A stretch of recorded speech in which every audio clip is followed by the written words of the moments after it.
राधे राधे दोस्तों, एक बार फिर से मेरे चैनल पर आपका हार्दिक अभिनंदन है। दोस्तों, आज मैं आपको देवशयनी एकादशी की कथा सुनाने जा रही हूँ। तो चलिए, आइए बिना देरी करे हुए कथा को शुरू करते हैं। धर्मराज युधिष्ठिर ने कहा, हे केशव, आषाढ़ शुक्ल एकादशी का क्या नाम है?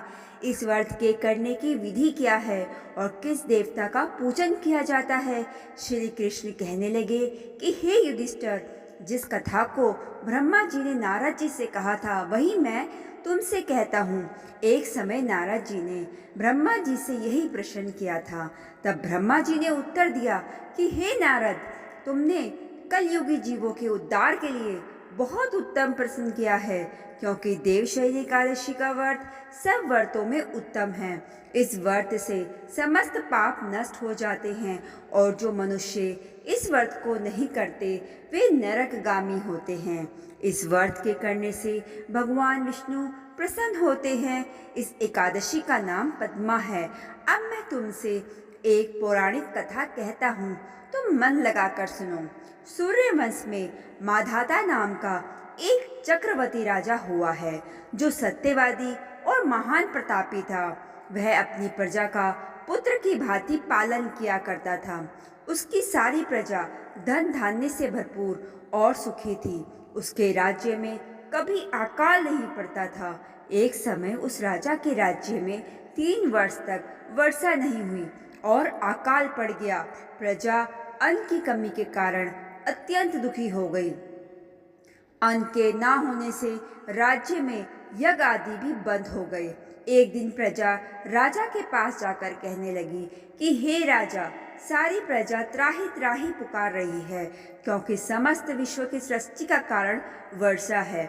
वर्षा के अभाव से अकाल पड़ गया है और अकाल से प्रजा मर रही है।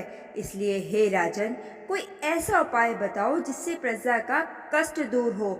राजा माधाता कहने लगे कि आप लोग ठीक कह रहे हैं, वर्षा से ही अन्न उत्पन्न होता है और आप लोग वर्षा न होने से अत्यंत दुखी हो गए हैं। मैं आप लोगों के दुखों को समझता हूँ। ऐसा कहकर राजा कुछ सेना साथ लेकर वन की तरफ चल दिया।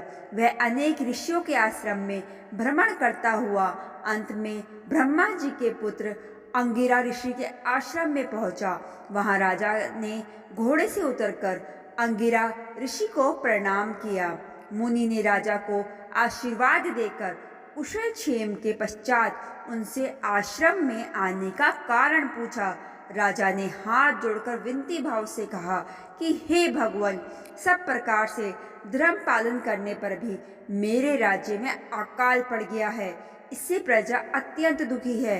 राजा के पापों के प्रभाव से ही प्रजा को कष्ट होता है।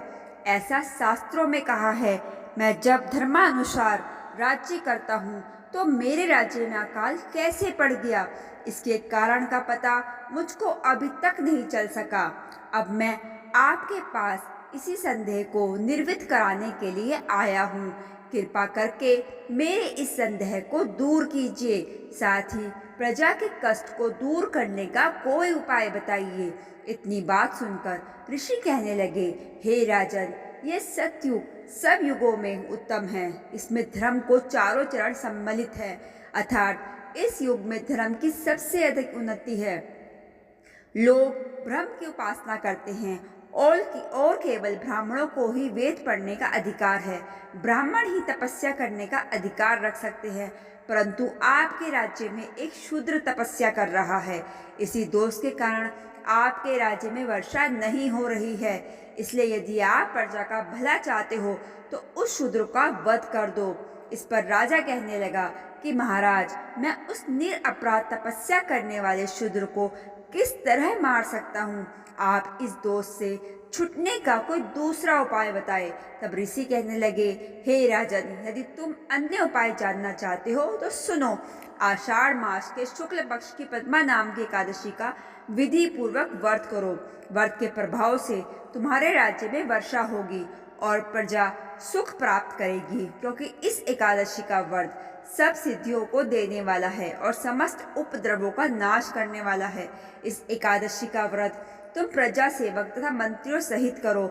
मुनि के इस वचन को सुनकर राजा अपने नगर को वापस आया और उसने विधि पूर्वक पद्मा एकादशी का व्रत किया। उस व्रत के प्रभाव से वर्षा हुई और प्रजा को सुख पहुंचा। अतः इस महीने की एकादशी का व्रत सब मनुष्य को करना चाहिए। यह व्रत इस लोक में भोग और परलोक में मुक्ति को देने वाला है। इस कथा को पढ़ने और सुनने से मनुष्य के समस्त पाप नाश हो जाते हैं। तो दोस्तों, कैसी लगी आपको देवशयनी एकादशी की ये कथा? अगर आपको अच्छी लगी हो, अगर मैंने अच्छे से बोला हो, तो आप इसको ज़्यादा से ज़्यादा लोगों में शेयर ज़रूर करें और मेरे इस चैनल को सब्सक्राइब करना मत भूलिएगा और लाइक ज़रूर से ज़रूर कीजिएगा। राधे राधे।